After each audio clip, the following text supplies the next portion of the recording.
గారాబంగా పెరిగిన కూతురు నేర్చిన పొదుపు. లావణ్య చాలా అందమైన తెలివైన అమ్మాయి. ఒక్కగానొక్క కూతురు కావడంతో తండ్రి ఆమెను ఎంతో గారాబంగా పెంచాడు. చిన్నప్పటి నుంచి లావణ్య ఏదడిగినా కాదనలేదు. తనకు నచ్చిన బట్టలు, నగలు, బయట తినడానికి డబ్బులు, స్నేహితులతో విహారయాత్రలు, ఏ విషయంలోనూ తండ్రి ఆమెకు లోటు రానివ్వలేదు. లావణ్యకు డబ్బు విలువ తెలియదని కాదు, కానీ డబ్బు సంపాదించడానికి ఎంత కష్టపడాలో మాత్రం తెలియదు. అవసరం వచ్చినప్పుడల్లా తండ్రి దగ్గర డబ్బు ఉండేది. ఆమె అడిగితే ఇచ్చేవాడు. అందుకే ఏదైనా కొనే ముందు ఇది నిజంగా అవసరమా అని ఆలోచించే అలవాటు ఆమెకు రాలేదు.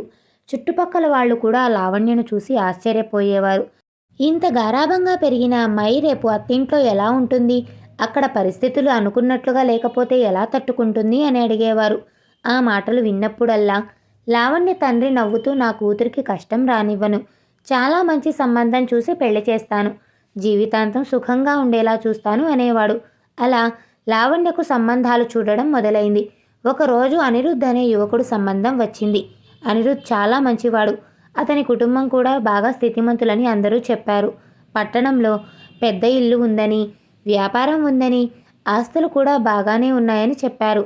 లావణ్య తండ్రి ఆ కుటుంబాన్ని చూసి చాలా సంతోషించాడు. ఇంటి ముందు ఖరీదైన కారు ఉంది, ఇంట్లో ఖరీదైన ఫర్నిచర్ ఉంది. పెళ్లి గురించి మాట్లాడుతున్నప్పుడు అనిరుద్ధ్ తల్లిదండ్రులు కూడా ఎంతో దర్జాగా కనిపించారు. మాకు కట్నం మీద ఆశ లేదు, మీ అమ్మాయిని మా ఇంటి కోడలుగా చేసుకుంటే చాలు అని వాళ్ళు చెప్పడంతో లావణ్య తండ్రికి మరింత నమ్మకం వచ్చింది. అనిరుద్ధ్ కూడా లావణ్యతో మాట్లాడినప్పుడు చాలా మర్యాదగా ప్రవర్తించాడు. నువ్వు ఎలాంటి పరిస్థితిలో ఉన్నా నీకు అండగా ఉంటాను అని చెప్పాడు. లావణ్య కూడా అతన్ని ఇష్టపడింది. కొద్ది రోజుల్లోనే పెళ్లి నిశ్చయమైంది. ఎంతో ఘనంగా పెళ్లి జరిగింది. లావణ్యను అత్తింటికి పంపుతున్నప్పుడు ఆమె తండ్రి కళ్ళల్లో ఆనంద బాష్పాలు వచ్చాయి. నా కూతురు ఇక జీవితాంతం సంతోషంగా ఉంటుంది అని అనుకున్నాడు. కానీ లావణ్య అత్తింట్లో అడుగుపెట్టిన కొన్ని రోజులకే ఆ ఇంటి పరిస్థితి బయటపడడం మొదలైంది. పెళ్లి రోజున కనిపించిన ఖరీదైన కారు కనిపించలేదు. ఇంట్లో ఉన్న కొన్ని ఖరీదైన వస్తువులు కూడా ఒక్కొక్కటిగా కనిపించకుండా పోయాయి. లావణ్యకు అనుమానం వచ్చింది. ఒకరోజు ఉదయం కొంతమంది వ్యక్తులు ఇంట్లోకి వచ్చి ఫర్నిచర్ తీసుకెళ్లడం చూసి ఆశ్చర్యపోయింది. ఇవన్నీ ఎక్కడికి తీసుకెళ్తున్నారు అని అడిగింది. వాళ్లల్లో ఒకడు ఏమాత్రం సంకోచించకుండా, పెళ్లి కోసం అద్దెకు తెచ్చిన సామాన్లు అమ్మ, ఇప్పుడు తిరిగి తీసుకెళ్తున్నామన్నాడు. లావణ్య ఒక్కసారిగా షాక్ అయింది. ఆమె అనిరుద్ధ్ వైపు చూసింది.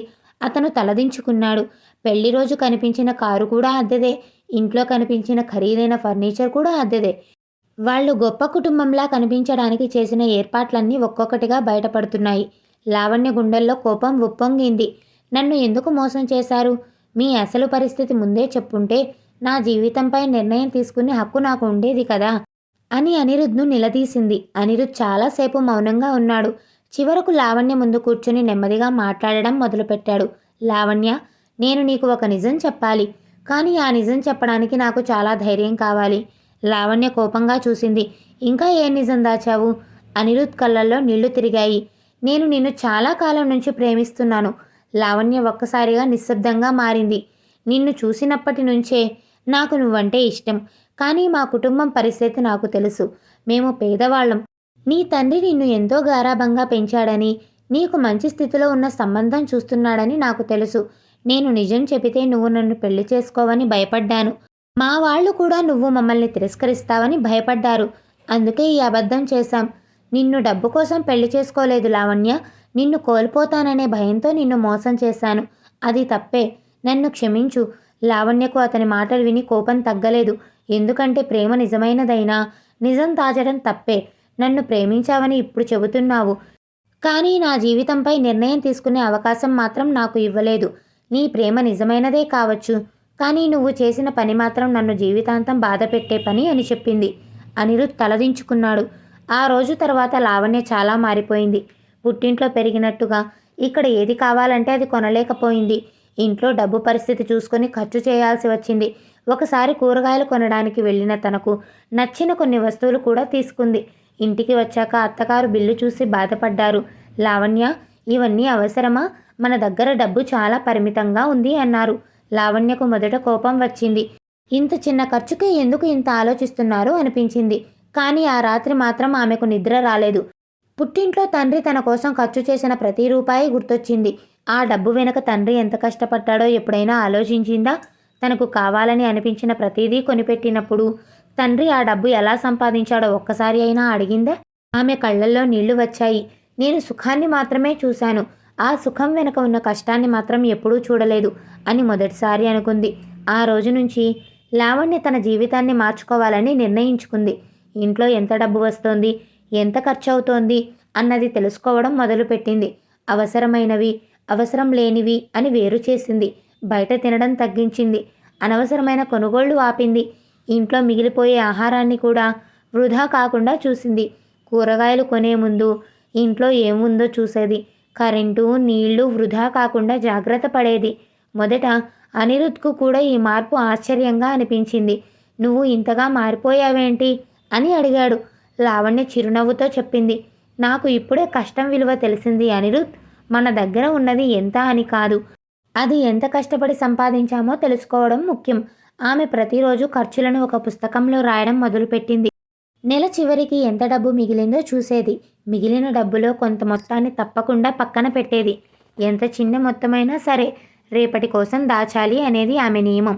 కొద్ది కొద్దిగా ఆమె పొదుపు పెరిగింది. ఇంతలో అనిరుద్ వ్యాపారంలో మరోసారి నష్టం వచ్చింది. ఇంట్లోకి వచ్చే ఆదాయం తగ్గిపోయింది. అప్పులు అడిగేవాళ్ళు ఇంటికి రావడం మొదలుపెట్టారు. అనిరుద్ రాత్రుళ్ళు నిద్రపోకుండా కూర్చునేవాడు. ఒకరోజు అతను బాధగా ఉన్నాడు. ఇలా ఇంకెంతకాలం నడుస్తుందో నాకు తెలియదు. అప్పులు తీర్చడానికి కూడా డబ్బు లేదు. లావణ్య అతన్ని చూసి ఏమీ మాట్లాడలేదు. తన గదిలోకి వెళ్ళి కొంతసేపటి తర్వాత ఒక సంచితో బయటకు వచ్చింది. అందులో ఆమె ఇన్నాళ్ళు దాచుకున్న పొదుపు ఉంది. ఆ డబ్బును అనిరుద్ చేతిలో పెట్టింది. అనిరుద్ ఆశ్చర్యపోయాడు. ఇంత డబ్బు నీ దగ్గర ఎలా వచ్చింది? లావణ్య నవ్వింది. మన ఇంట్లోనే ఉంది, మనం వృధా చేయకుండా మిగుల్చుకున్నది. అనిరుద్ కళ్ళల్లో నీళ్లు వచ్చాయి. నేను నిన్ను మోసం చేసి పెళ్లి చేసుకున్నాను, కానీ నువ్వే నా కుటుంబాన్ని కాపాడుతున్నావు అన్నాడు. లావణ్య నెమ్మదిగా చెప్పింది, నువ్వు చేసిన తప్పును నేను మర్చిపోలేదు, కానీ ఆ తప్పు కారణంగా నా జీవితాన్ని నేను నాశనం చేసుకోను. ఇప్పుడు ఈ కుటుంబం నా కుటుంబం కూడా. దాన్ని నిలబెట్టడానికి నా వంతు నేను చేస్తాను. ఆ మాట అనిరుద్ మనసును పూర్తిగా మార్చింది. ఆ రోజు నుంచి అతను కూడా లావణ్యతో కలిసి ప్రతి ఖర్చును జాగ్రత్తగా చూసుకోవడం మొదలుపెట్టాడు. కొంతకాలానికి అనిరుద్ మళ్ళీ చిన్నగా వ్యాపారం మొదలుపెట్టాడు. లావణ్య కూడా ఇంట్లోనే కొన్ని వంటకాలు తయారు చేసి పరిచయస్తులకు ఇవ్వడం మొదలుపెట్టింది. మొదట చిన్న మొత్తమే వచ్చింది, కానీ ఆ డబ్బును కూడా ఆమె నిర్లక్ష్యం చేయలేదు. కొంత ఇంటి అవసరాలకు ఉపయోగించేది, మరికొంత పొదుపు చేసింది. ఒకప్పుడు తండ్రి డబ్బు ఇచ్చినప్పుడు ఏమీ ఆలోచించని లావణ్య ఇప్పుడు ₹1 ఖర్చు చేసే ముందు కూడా ఆలోచించేది. కానీ అవసరమైన చోట మాత్రం వెనుకాడేది కాదు. ఎందుకంటే ఆమెకు ఇప్పుడు పొదుపు అంటే కేవలం డబ్బు దాచుకోవడం కాదని తెలుసుకుంది. పొదుపు అంటే రేపటి కష్టాన్ని ఈరోజే ఎదుర్కొనే ధైర్యం. కొన్ని సంవత్సరాల తర్వాత అనిరుద్ కుటుంబం అప్పుల నుంచి బయటపడింది. ఇల్లు పెద్దగా మారలేదు, కారు కూడా ఖరీదైనది కాదు. కానీ ఆ ఇంట్లో ఇప్పుడు అబద్ధపు వైభవం లేదు, ప్రశాంతత ఉంది. ఒకరోజు లావణ్య తండ్రి కూతురి ఇంటికి వచ్చాడు. ఒకప్పుడు గారాబంగా పెంచిన తన కూతురు ఇప్పుడు ఎంతో బాధ్యతగా కుటుంబాన్ని నడుపుతున్న తీరు చూసి అతని కళ్ళల్లో నీళ్లు వచ్చాయి. లావణ్య, నిన్ను నేను జీవితంలో ఎప్పుడూ కష్టపడనివ్వలేదు. నీకు ఏది కావాలంటే అది ఇచ్చాను, కానీ కష్టం విలువ మాత్రం నేర్పలేదు. లావణ్య తండ్రి చేతిని పట్టుకుంది. నాన్న, మీరు నాకు సుఖంగా ఉండడం నేర్పారు. జీవితం నాకు ఆ సుఖాన్ని ఎలా నిలబెట్టుకోవాలో నేర్పింది. ఆమె ఒక్కసారిగా అనిరుద్ వైపు చూసింది. అతను కూడా ఆమె వైపు చూస్తూ చిరునవ్వు నవ్వాడు. అతను చేసిన మోసం ఆమె జీవితంలో పెద్ద గాయం, కానీ అదే గాయం ఆమెకు జీవితంలో గొప్ప పాఠంగా మారింది. ఒకప్పుడు తండ్రి సంపాదించిన డబ్బుతో సుఖంగా జీవించిన లావణ్య ఇప్పుడు తన చేతులతో కుటుంబ భవిష్యత్తును నిర్మించింది. అప్పుడే ఆమెకు పూర్తిగా అర్థమైంది, కష్టం మనిషిని చిన్నవాడిని చేయదు, కష్టం విలువ తెలిసిన మనిషిని జీవితంలో ఎప్పటికీ ఓడిపోనివ్వదు. మీకు గనక ఈ స్టోరీ నచ్చినట్లయితే వీడియోని లైక్ చేసి ఛానల్ని సబ్స్క్రైబ్ చేసుకోండి.